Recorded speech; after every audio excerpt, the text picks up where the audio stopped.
Hello मेरे प्रिय विद्यार्थियों, श्रोताओं एवं पाठकों, सभी का स्वागत है, अभिनंदन है। जैसा कि हम लोग जानते हैं कि हम गोदान उपन्यास के 26 भाग में कहानी हम सुन चुके हैं। आज हम भाग 27 कहानी सुनेंगे। पहले 26वें भाग में हमने जाना कि जो खन्ना की मिल है उसमें किसी ने आग लगा दी है और वो उन्होंने काफ़ी कर्ज वर्ज लेके मिल खोलना कोई आसान काम तो है नहीं, लिया था। बहुत परेशान थे। मेहता और मालती साथ होते, उन्होंने बहुत संभाला, उनको ले आए थे। लेकिन अब जब उनके मानसिक तौर से वो थोड़ा सुधार आया तो उन्होंने पुनः मिल को आरंभ करने के लिए कोशिश में लगे हुए हैं। वही सब इस कहानी के अंतर्गत है। और मेहता और मालती की प्रेमालाप, उनका गांव में जाना और गांव में घूम करके समाज सेवा का कार्य, डॉक्टर मालती जो नारियों की स्थिति है, जो बच्चों की स्थिति है, उनको जगह जगह जा कर के उनसे मिल रही हैं, उनका स्वास्थ्य परीक्षण कर रही हैं।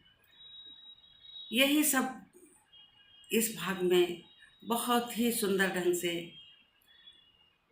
लेखक ने प्रस्तुत किया है। चलिए लेखक के शब्दों में कहानी हम सुनते हैं। मिल करीब करीब पूरी जल चुकी थी, लेकिन उसी मिल को फिर से खड़ा करना होगा।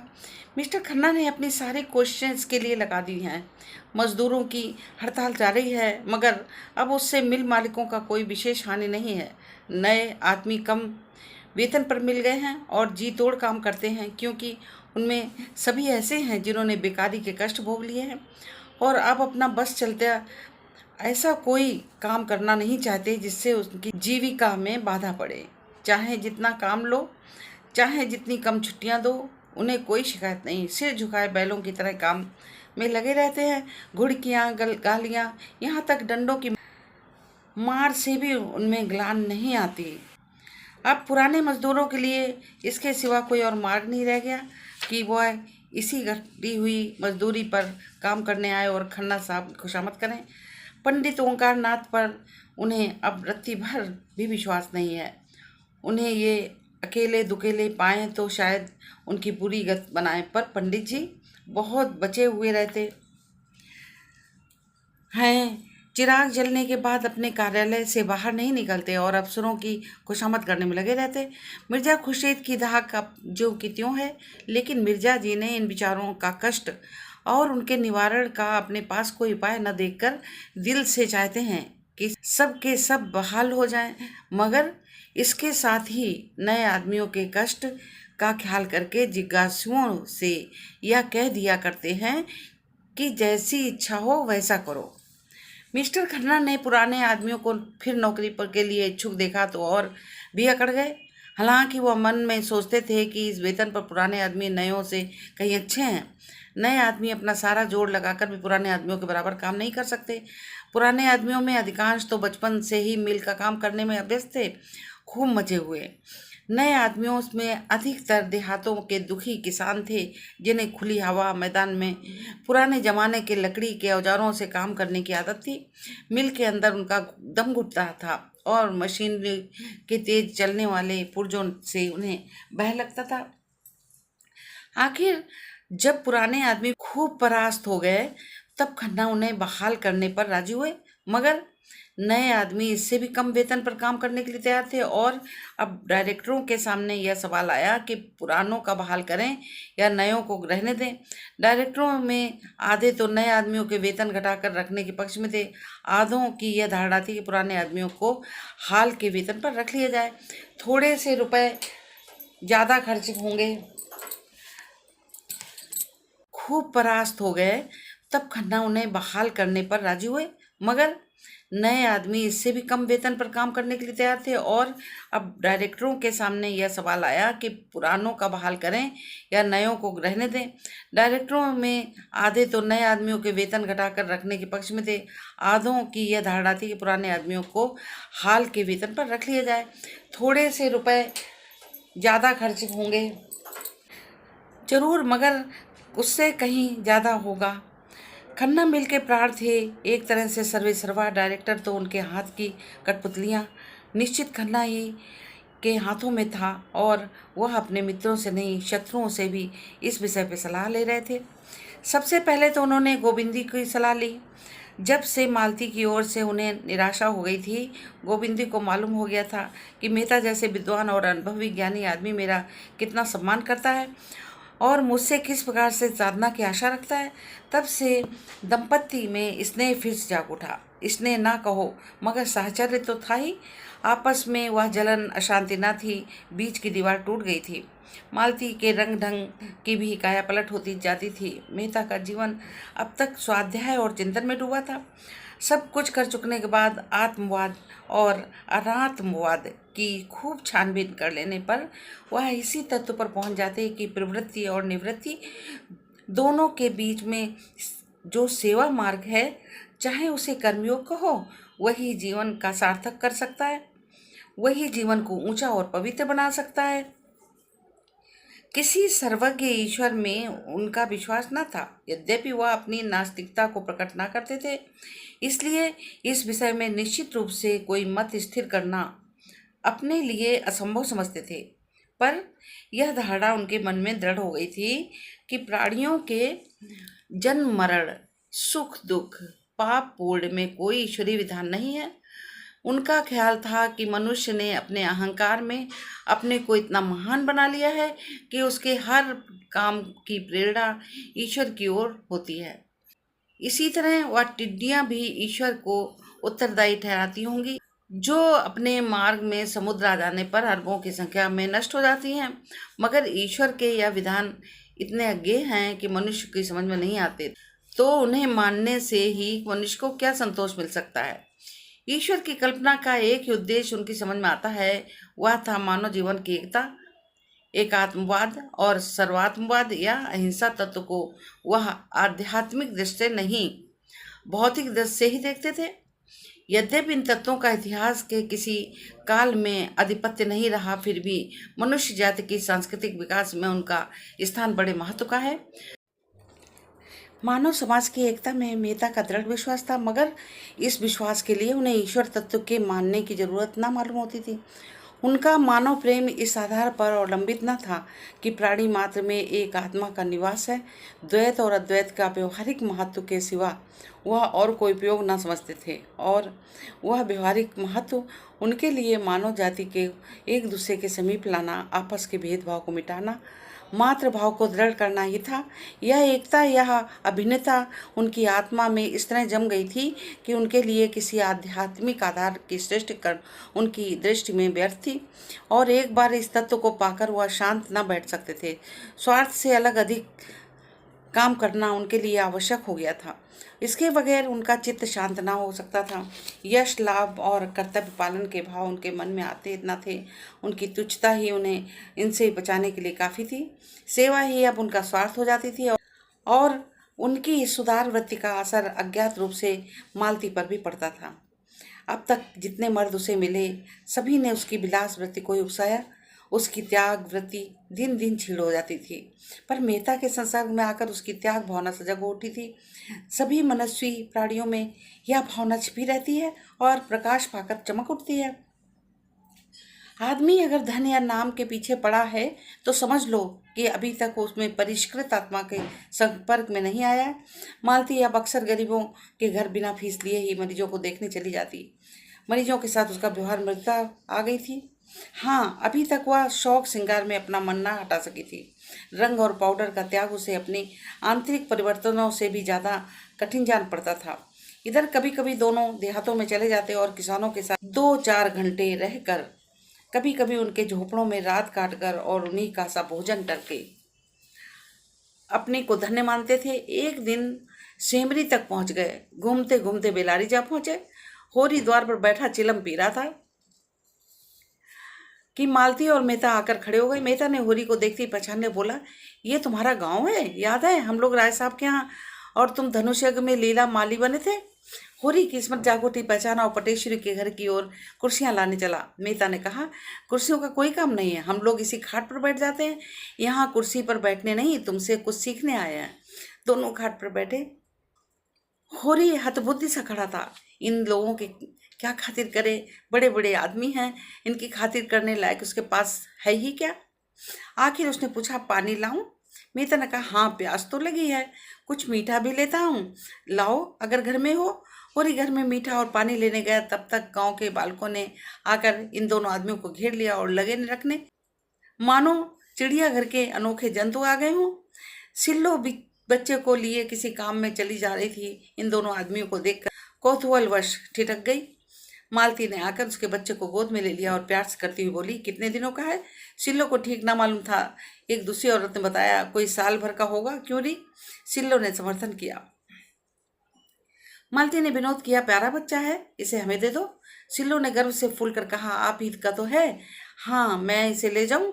ले जाइए, आपके साथ रहकर आदमी हो जाएगा। गांव की महिलाएं आ गई, मालती को होरी के घर में ले गई। यहाँ मर्दों के सामने मालती से वार्तालाप करने का अवसर उन्हें न मिलता। मालती ने देखा, खाट बिछी है, उस पर एक दरी पड़ी है जो पटेश्वरी के घर में मांग कर लाई गई थी। मालती जाकर बैठी। संतान रक्षा, शिशु पालन की बातें होने लगी। औरतें मन लगाकर सुनती रहीं। धनिया ने कहा, यहाँ यह सब सफाई और संयम कैसे होगा सरकार? भोजन तक का तो कोई ठिकाना नहीं है। मालती ने समझाया, सफाई में कुछ खर्च नहीं होता, केवल थोड़ी सी मेहनत और होशियारी से काम चल सकता है। दुलारी चौहान ने पूछा, ये सारी बातें तुम्हें कैसे मालूम है सरकार? आपका तो अभी विवाह नहीं हुआ। मालती ने मुस्कुराकर कहा, तुम्हें कैसे मालूम हुआ कि मेरा विवाह नहीं हुआ? सभी स्त्रियां मुंह फिर कर मुस्काई। पुनिया बोली, भला यह अभी छिपा रहता है मिस साहब, मुंह देखते ही पता चल जाता है। मालती ने झेपते हुए कहा, इसीलिए विवाह नहीं किया कि आप लोगों की सेवा कैसे करती? सबने एक स्वर में कहा, धन्य हो सरकार, धन्य हो। सिलिया मालती के दांव पांव दबाने लगी। सरकार कितनी दूर से आई हैं, थक गई होंगी। मालती ने पांव खिंचकर, नहीं नहीं, मैं थकी नहीं, मैं तो हवा गाड़ी पर आई हूँ। मैं चाहती हूँ आप लोग अपने बच्चे लाएं और मैं उन्हें देखकर आप लोगों को बताऊं कि आप उन्हें तंदुरुस्त और निरोग कैसे रख सकती हैं। जरा देर में 20-25 बच्चे आ गए। मालती उनकी परीक्षा करने लगी। कई बच्चों की आंखें उठी हुई थी, उनकी दवा में डाली। अधिकतर बच्चे दुर्बल हो गए थे, जिनके कारण माता पिता को भोजन अच्छा न मिलता था। मालती को यह जानकर आश्चर्य हुआ कि बहुत कम घरों में दूध होता है, घी के तो सालों दर्शन नहीं होते। मालती ने यहाँ भी उन्हें भोजन करने का महत्व समझाया, जैसा वह सभी गाँव में किया करती थी।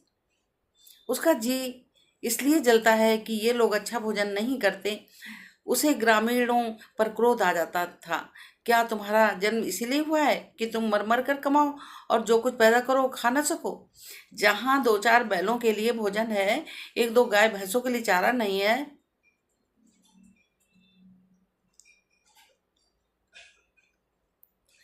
क्यों ये लोग भोजन को जीवन की मुख्य वस्तु न समझकर उसे केवल प्राण रक्षा की वस्तु समझते हैं? क्यों सरकार से नहीं कहते कि नाम मात्र के ब्याज पर रुपए देकर उन्हें सूदखोर महाजनों के पंजे से बचाएं? उसने जिस किसी से पूछा, यही मालूम हुआ कि उनकी कमाई का बड़ा भाग महाजनों का कर्ज चुकाने में खर्च हो जाता है। बंटवारे की मर्ज भी बढ़ता जाता है। आपस में इतना वैमनस्य था कि शायद ही कोई 2 भाई एक साथ रहते हों। उनकी इस दुर्दशा का कारण बहुत कुछ संकीर्णता और स्वार्थपरता थी। मालती इन्हीं विषयों पर महिलाओं से बातें करती रहती। उनकी श्रद्धा देख देख कर उसके मन में सेवा की प्रेरणा और प्रबल हो रही थी। इस त्याग में जीवन के सामने वह विलासी जीवन कितना तुच्छ और बनावटी था।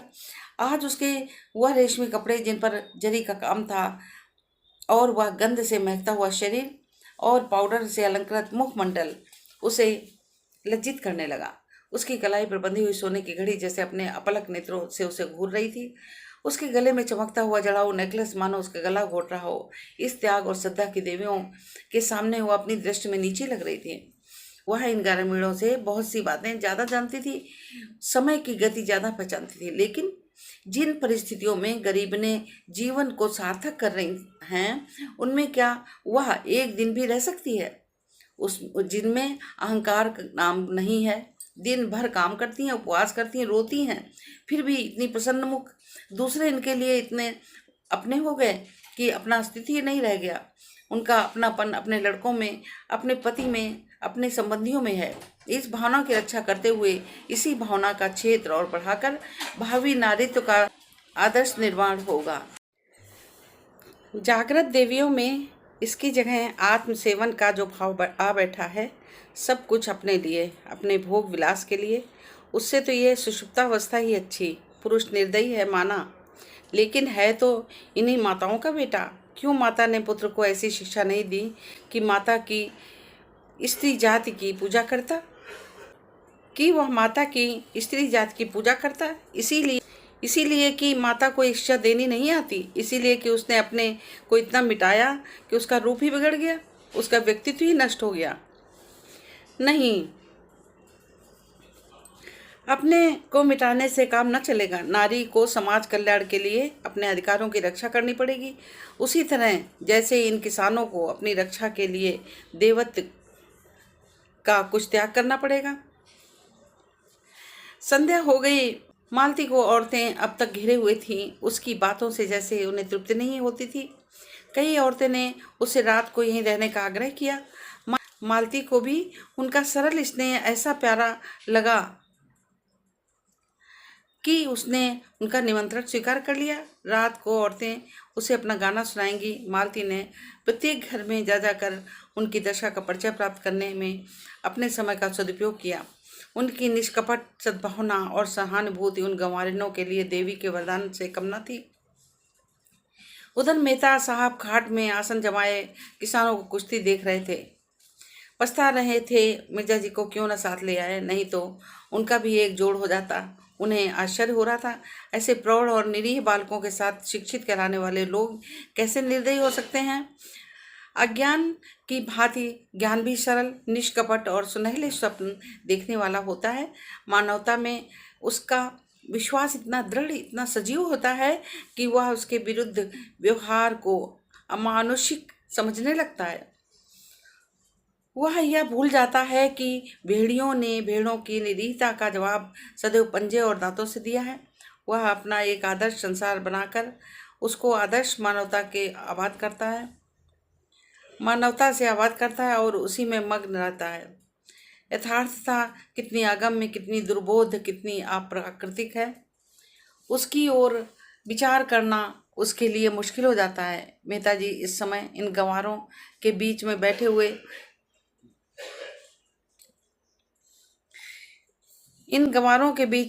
बैठे हुए इसी प्रश्न का हल कर रहे थे कि उनकी दशा इतनी दयनीय क्यों है। वह इस सत्य से आंखें मिलाने का साहस ना कर सकते थे कि उनका दैवत्य ही उनकी दुर्दशा का कारण है।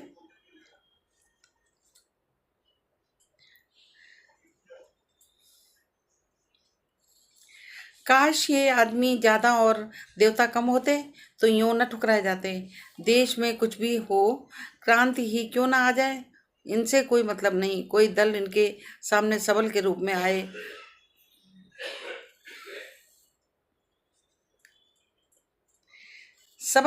आए, उसके सामने से झुकाने को तैयार। उनकी निरीहता जड़ता को हद तक पहुंच गई है। जिसे कठोर आघात ही अकर्मण्य बना देता है, उनकी आत्मा जैसे चारों ओर से निराश होकर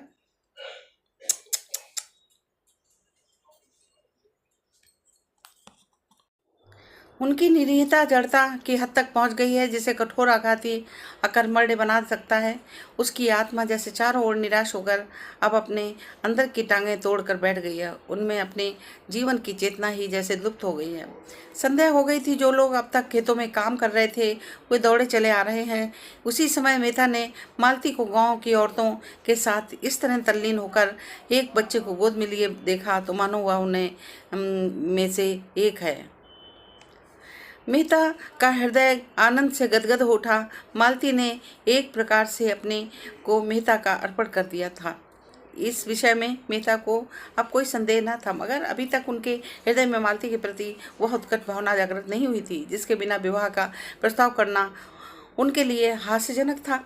मालती बिना बुलाए मेहमान की भांति उनके द्वार पर आकर खड़ी हो गई थी और मेहता ने उसका स्वागत किया था। इसमें प्रेम का भाव न था, केवल पुरुषत्व का भाव था। अगर मालती उन्हें इस योग्य समझती कि उन पर कृपा दृष्टि फेरे तो मेहता उसकी इस कृपा को अस्वीकार न कर सकते थे। इसके साथ ही वह मालती को गोविंदी के रास्ते से हटा देना चाहते थे और जानते थे मालती जब तक आगे पाँव न जमा लेगी वह पिछला पाँव न उठाएगी। वह जानते थे मालती के साथ छल करके वह अपनी नीचता का परिचय दे रहा है। उसके लिए उनकी आत्मा उन्हें बराबर धिक्कारती रहती थी। जो पत्थर साहचर्य के खरात पर चढ़ेगा उसमें खरादे जाने की क्षमता है या नहीं। सभी पत्थर तो खरात पर चढ़कर सुंदर मूर्तियां नहीं बन पाते। इतने दिनों में मालती ने उनके हृदय में भिन्न भिन्न भागों में अपनी रश्मियां डाली थी, पर अभी तक वे केंद्रित होकर उस ज्वाला के रूप में न टूट फूट पड़ी थी जिससे उनका सारा अंतःकरण प्रज्वलित हो जाता। आज मालती ने ग्रामीणों से मिलकर और सारे भेदभाव मिटाकर इन रश्मियों को मानो केंद्रित कर दिया था। आज पहली बार मेहता को मालती से एकात्मकता का अनुभव हुआ। जो ही मालती गांव का चक्कर लगाकर लौटी उन्होंने उसे साथ लेकर नदी की ओर प्रस्थान किया। रात यहीं काटने का निश्चय हो गया। मालती का कलेजा आज न जाने क्यों धक धक करने लगा। मेहता के मुख पर आज उसे एक विचित्र ज्योति और इच्छा झलकती हुई नजर आई। नदी के किनारे चांदी का फर्श बिछा हुआ था। नदी जड़ित आभूषण पहने मीठे स्वरों में गाती चांद को और तारों को और सिर झुकाए नींद में मग्न वृक्षों को अपना नृत्य दिखा रही थी। मेहता प्रकृति की इस मादक शोभा से जैसे मस्त हो गए, जैसे उनका बालपन अपनी सारी क्रीड़ाओं के साथ लौट आया हो। बालू पर कई गुलाटें मारी, फिर दौड़े हुए नदी में जाकर घुटनों तक पानी में खड़े हो गए। मालती ने कहा, पानी में ना खड़े हो, कहीं ठंड ना लग जाए। मेहता ने पानी उछलकर कहा, मेरा तो जी चाहता है नदी के उस पार तैरकर चला जाऊं। नहीं नहीं, पानी से निकल आओ, मैं न जाने दूंगी। तुम मेरे साथ न चलोगी उस सूनी बस्ती में जहां सपनों का राज्य है। मुझे तो तैरना नहीं आता। अच्छा आओ, एक नाव बनाएं और उस पर बैठकर चलें। वह बाहर निकल आई। आसपास बड़ी दूर तक झाऊ का जंगल खड़ा था। मेहता ने जेब से चाकू निकाला और बहुत सी टहनियाँ काटकर जमा की। कगार पर सरपत के जूते खड़े थे। ऊपर चढ़कर सरपत का एक गट्ठा काट लाए और वहीं बालू के फर्श पर बैठकर सरपत की रस्सी बटने लगे। ऐसे प्रसन्न थे मानो स्वर्गारोहण की तैयारी कर रहे हो। कई बार उंगलियां चिर गईं, खून निकला। मालती बिगड़ रही थी, बार बार गांव लौट चलने की आग्रह कर रही थी, पर उन्हें कोई परवाह न थी। वही बालकों का सा उल्लास, वही अल्लड़पन, वही हठ। दर्शन और विज्ञान सभी इस प्रवाह में बह गए थे। रस्सी तैयार हो गई। झाऊ का बड़ा सा तख्ता बन गया। टहनियाँ दोनों सिरों पर रस्सी से जोड़ दी गईं। उसके छिद्रों में झाऊ की टहनियाँ भर दी गईं जिससे पानी ऊपर ना आए। नौका तैयार हो गई। रात और भी स्वप्निल हो गई। मेहता ने नौका को पानी में डालकर मालती का हाथ पकड़कर कहा, आओ बैठो। मालती ने सशंक होकर कहा, 2 आदमियों का बोझ संभाल लेगी। मेहता ने दार्शनिक मुस्कान के साथ कहा, जिस तरी पर बैठे हम लोग जीवन यात्रा कर रहे हैं वह तो इससे कहीं निस्सार। मालती, क्या डर रही हो? डर किस बात का जब तुम साथ हो? सच कहती हो, अब तक मैंने बगैर किसी की सहायता की बाधाओं को जीता है। अब तो तुम्हारे संग हूँ। दोनों इस झाऊ के तख्ते पर बैठे और मेहता ने झाऊ के एक डंडे से ही उसे खेना शुरू किया। तख्ता डगमगाता हुआ पानी में चला। मालती ने मन को इस तख्ते को हटाने के लिए कुछ पूछा। तुम तो हमेशा शहरों में रहे, गांव के जीवन का तुम्हें कैसे आभास हो गया? मैं तो ऐसा तख्ता कभी न बना सकती। मेहता ने उसे अनुरक्त नेत्रों से देखकर कहा, शायद यह मेरे पिछले जन्म का संस्कार है। प्रकृति से स्पर्श पाते ही मुझ में नया जीवन सा आ गया था। नस नस में स्फूर्ति दौड़ने लगती है। एक एक पक्षी, एक एक पशु जैसे मुझे आनंद का निमंत्रण देता हुआ जान पड़ता है, मानो भूले हुए सुखों को याद दिला रहा हो। यह आनंद मुझे और कहीं नहीं मिलता मालती। संगीत के रुलाने वाली स्वरों में भी नहीं, दर्शन की ऊंची उड़ानों में भी नहीं। जैसे ये सब मेरे अपने सगे हों। प्रकृति के बीच आकर मैं जैसे अपने आप को पा जाता हूँ, जैसे पक्षी अपना घोंसले में आ जाए। तख्ता डगमगाता हुआ कभी तिरछा, कभी सीधा, कभी चक्कर खाता हुआ चला जा रहा था। सहसा मालती ने कातर कंठ से पूछा, और मैं तुम्हारे जीवन में कभी नहीं आती। मीता ने उसका हाथ पकड़कर कहा, आती हो, बार बार आती हो, सुगंध के एक झोंके की तरह, कल्पना की एक छाया की तरह, और फिर अदृश्य हो जाती हो। दौड़ता हूँ कि तुम्हें करपाश में बांध लूँ, पर हाथ खुले रह जाते हैं और तुम गायब हो जाती हो। मालती ने उन्माद की दशा में कहा, लेकिन तुमने इसका कारण भी सोचा, समझना चाहा? हाँ मालती, बहुत सोचा, बार बार सोचा। तो क्या मालूम हुआ?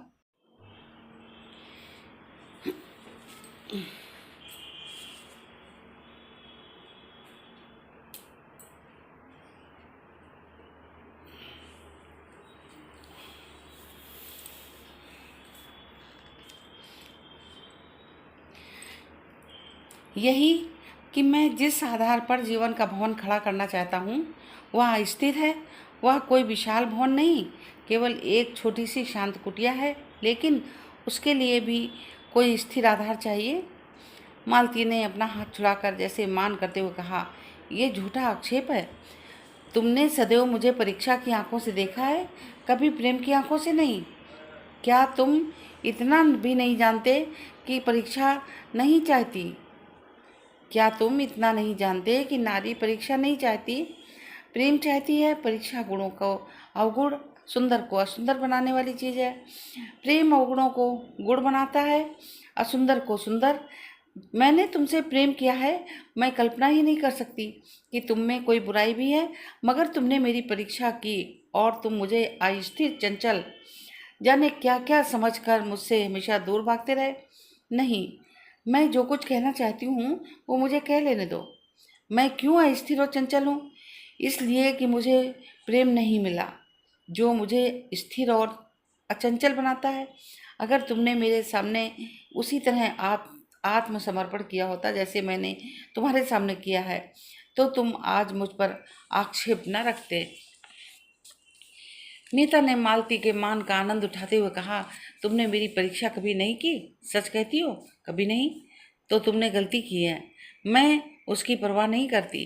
भावुकता में ना हो मालती, प्रेम देने से पहले हम सब परीक्षा करते हैं, और तुमने की, चाहे अप्रत्यक्ष रूप से की हो।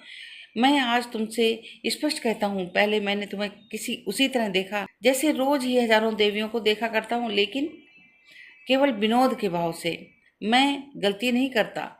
तो तुमने भी मुझे मनोरंजन के लिए एक नया खिलौना समझा? मालती ने टोका, गलत कहते हो। मैंने तुम्हें इस नज़र से नहीं देखा। मैंने पहले ही दिन तुम्हें अपना देव बनाकर अपने हृदय। मेहता बात काट कर बोले, फिर वही भावुकता। मुझे ऐसे महत्व के विषय में भावुकता पसंद नहीं। अगर तुमने पहले ही दिन से मुझ पर कृपा के योग्य समझा, तो इसका यही कारण हो सकता है कि मैं रूप भरने में तुमसे ज़्यादा कुशल हूँ। वरना जहाँ तक मैंने नारियों का स्वभाव देखा, वह प्रेम के विषय में काफ़ी छानबीन करती हैं। पहले भी तो स्वयंवर से पुरुषों की परीक्षा होती थी। वह मनोवृत्ति अब भी मौजूद है, चाहे उसका रूप कुछ बदल गया हो। मैंने तब से बराबर यही कोशिश की है कि अपने को संपूर्ण रूप से तुम्हारे सामने रख दूं और उसके साथ ही तुम्हारी आत्मा तक भी पहुंच सकूं।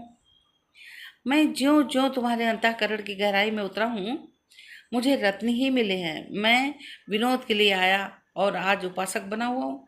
तुमने मेरे भीतर क्या पाया यह मुझे मालूम नहीं।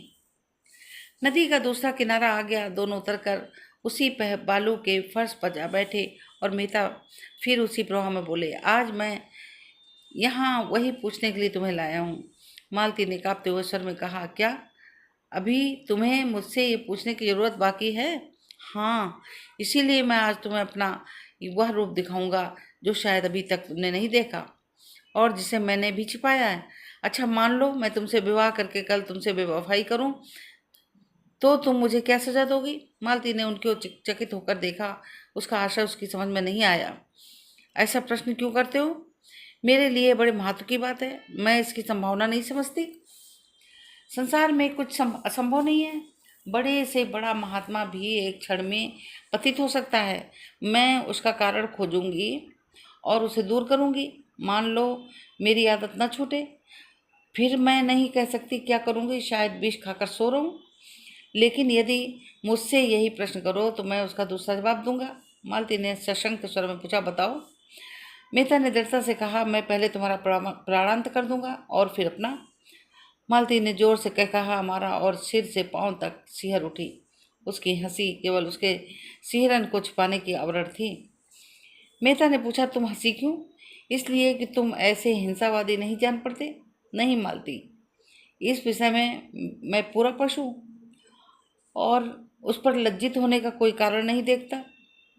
आध्यात्मिक प्रेम और त्यागमय प्रेम और निस्वार्थ प्रेम, जिसमें आदमी अपने को मिटाकर केवल प्रेमिका के लिए जीता है, उसके आनंद से आनंदित होता है, उसके चरणों पर अपना आत्मसमर्पण कर देता है, ये मेरे लिए निरर्थक शब्द है। मैंने पुस्तकों में ऐसी प्रेम कथाएं पढ़ी हैं जहां प्रेमी ने प्रेमिका के नए प्रेमियों के लिए अपनी जान दे दी, मगर उस भावना को मैं श्रद्धा कह सकता हूँ, सेवा कह सकता हूँ, प्रेम कभी नहीं। प्रेम सीधी सादी गऊ नहीं, खूंखार शेर है जो अपने शिकार पर किसी की आंख भी नहीं पड़ने देता। मालती ने उनकी आंखों में आंखें डालकर कहा, अगर प्रेम खूंखार शेर है तो मैं उससे दूर ही रहूंगी। मैंने तो उसे गाय ही समझ रखा था। मैं प्रेम को संदेह से ऊपर समझती हूँ। वह देह की वस्तु नहीं है, आत्मा की वस्तु है। संदेह का वहाँ जरा भी स्थान नहीं है, और हिंसा तो संदेह का ही परिणाम है। वह संपूर्ण आत्मसमर्पण उसके मंदिर में तुम परीक्षक बनकर नहीं, उपासक बनकर ही वरदान पा सकते हो। वह उठकर खड़ी हो गई और तेजी से नदी की तरफ चली, मानो उसने अपना खोया हुआ मार्ग पा लिया हो। ऐसी स्फूर्ति का उसे कभी अनुभव न हुआ। उसने स्वतंत्र जीवन में भी अपने में एक दुर्बलता पाई थी जो उसे सदैव आंदोलित करती रहती थी, सदैव अस्थिर रखती थी। उसका मन जैसे कोई आश्रय खोजा करता था जिसके बल पर टिक सके, संसार का सामना कर सके। अपने में उसे ये शक्ति न मिलती थी। बुद्धि और चरित्र की शक्ति देखकर वह उसकी ओर लालायित होकर जाती थी। पानी की भांति हर एक पात्र का रूप धारण कर लेती थी। उसका अपना कोई रूप न था। उसकी मनोवृत्ति अभी तक किसी परीक्षार्थी छात्र की सी थी। छात्र को पुस्तकों से प्रेम हो सकता है और हो जाता है, लेकिन वह पुस्तक के उन्हीं भागों को ज़्यादा ध्यान देता है जो परीक्षा में आ सकते हैं। उसकी पहली गरज परीक्षा में सफल होना है। ज्ञानार्जन उसके बाद है। अगर उसे मालूम हो जाए कि परीक्षक बड़ा दयालु या अंधा है और छात्रों को यूं ही पास कर दिया जाता है, तो शायद वह पुस्तकों की ओर आंख उठाकर भी न देखे। मालती जो कुछ करती है मेहता को प्रसन्न करने के लिए, उसका मतलब था मेहता का प्रेम और विश्वास प्राप्त करना, उसकी मनोराज्य की रानी बन जाना। लेकिन उसी छात्र की तरह अपनी योग्यता का विश्वास जमा कर लियाकत आ जाने से परीक्षक आप ही आप उससे संतुष्ट हो जाएगा, इतना धैर्य उसे न था। मगर आज मीता ने जैसे उसे ठुकरा कर उसकी आत्मशक्ति को जगा दिया। मेहता को जब से उसने पहली बार देखा था तभी से उसका मन उनकी ओर झुका था। उसे वह अपनी परिचितों से सबसे समर्थ जान पड़े। उसके परिष्कृत जीवन में बुद्धि की प्रखरता और बच्चों की दृढ़ता ही सबसे ऊंची वस्तु थी। धन और ऐश्वर्य को तो केवल खिलौना समझती थी जिसे खेल कर लड़के तोड़फोड़ डालते हैं। रूप में भी अब उसके लिए विशेष आकर्षण न था। यद्यपि कुरूपता के लिए घृणा थी, उसको तो अब बुद्धि शक्ति ही अपनी ओर झुका सकती थी, जिसके आश्रय में उसमें आत्म और विश्वास जगे, अपने विकास की प्रेरणा मिले, अपने में शक्ति का संचार हो, अपने जीवन की सार्थकता का ज्ञान हो। मेहता की बुद्धि बल और तेजस्विता ने उसके ऊपर अपनी मुहर लगा दी और तब से वो अपना संस्कार करती चली जाती थी। जिस प्रेरक शक्ति की उसे जरूरत थी वह मिल गई थी और अज्ञात रूप से उसे गति और शक्ति दे रही थी। जीवन का नया आदर्श जो उसके सामने आ गया था, वह अपने को उसके समीप पहुंचाने की चेष्टा करती हुई और सफलता का अनुभव करती हुई उस दिन की कल्पना कर रही थी जब वह और मेहता एकात्म हो जाएंगे। और यह कल्पना उसे और भी दृढ़ और निष्ठावान बना रही थी। मगर आज जब मेहता ने उसकी आशाओं को द्वार तक लाकर प्रेम का वह आदर्श उसके सामने रखा, जिसमें प्रेम और आत्मा और समर्पण के क्षेत्र में गिराकर भौतिक धरातल तक पहुंचा दिया था, संदेह और ईर्ष्या और भोग का राज है, तब उसकी परिष्कृत बुद्धि हाथ उठी। मेहता से जो उसे श्रद्धा थी, उसे एक धक्का सा लगा, मानो उसे कोई शिष्य अपनी गुरु को कोई नीच कर्म करते देख ले। उसने देखा मेहता की बुद्धि प्रखरता प्रेम तत्व को पश्चात की ओर खींचे लिए जाती है, उसके देवत्व की ओर से आंखें बंद किए लेती है। यह देखकर उसका दिल बैठ गया। मेहता ने कुछ लज्जित होकर कहा, आओ कुछ देर और बैठे। मालती बोली, नहीं, अब लौटना चाहिए, देर हो रही है। तो श्रोताओं, आज इस भाग की कहानी समाप्त होती है। आगे मिलते हैं। धन्यवाद।